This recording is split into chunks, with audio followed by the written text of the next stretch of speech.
But guys, there is a story. There is a story that you guys don't even know about. I touched on it in my last video about the orphans. Yes, the mixed race orphans. No one's talking about these guys. It's almost as if they don't exist.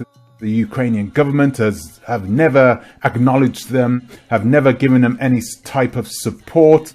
And also the Russians, of course, are not going to recognize these guys. They're even struggling to get any form of recognition from the people who fathered them. Most of them are fathers. Most of those fathers are of West African origin, okay? The vast majority of which are either Ghanaian or Nigerian.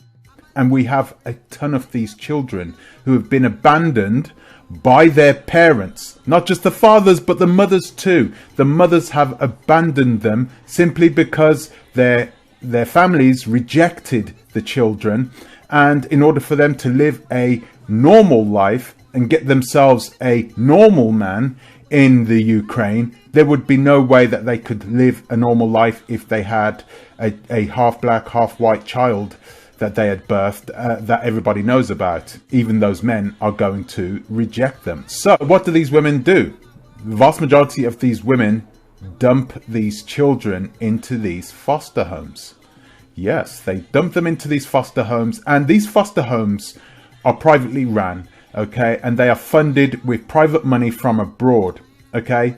Simple charity, okay? If it wasn't for these charities, I don't even know what these kids would do. But for some reason, they have been there and they've been thriving in the Ukraine. Most of them have gotten academic scholarships abroad in Italy and in the United Kingdom, and some of them even in Canada. Well, guys, I know about these guys because I sponsored one of them many years ago. It was over 10 years ago that I had heard about these mixed race children. I knew that there were only a handful of orphanages that would accept mixed race babies. You heard me right, guys.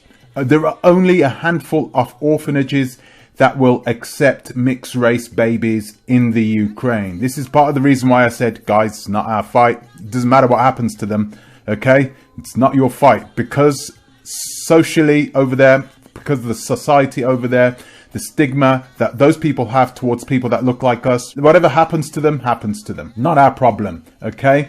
You know, really, I don't even like saying these types of things. And the reality is this. It is a sovereign nation. Russia is encroaching on a sovereign nation. That isn't right, regardless. But I'm not going to go and use my platform to go and shout it from the rooftops. Let somebody else do that. So who are these children? Who's taking care of them? Where have they come from? What's going to happen to them now? Many years ago, I watched a documentary made by a story maker who is a Ukrainian woman who now lives in Canada. She's been actually living in Canada for the last 25 years. Her name is Yulia Ivanova, and she is a person who wanted to highlight the plight of these children in the Ukraine, these forgotten children, all but pariahed in their own country because of the color of their skin. These children have been taken in by a beautiful, amazing woman by the name of Olia Nenya. And this woman has taken these children in when nobody else would take them in. Can you imagine that? Can you imagine that there are orphanages that will turn away a child because of the color of their skin? Yeah, it's all coming to light now, isn't it, guys? This is the reason why I hate to say this, but this is the reason why you should really think twice about whether you should care or not about what is happening there. It really is frustrating for me because I don't like war. I'm a pacifist. I don't want war. I don't want people to fight, and I don't want people to get into trouble. I don't like violence. I want there to be peace amongst these people.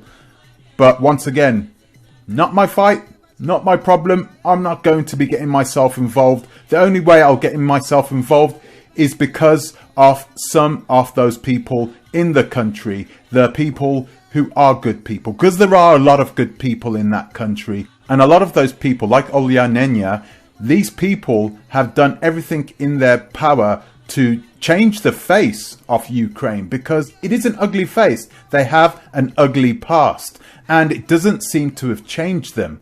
The Ukraine fought with the Soviet Union against Nazism, and it seems as though a lot of people, especially a lot of disenfranchised white men in the Ukraine, have had to grasp onto something because they don't have anything. And the one thing that they can grasp onto is their links with their past. Девушки-патриоты. And part of their past was with Nazism.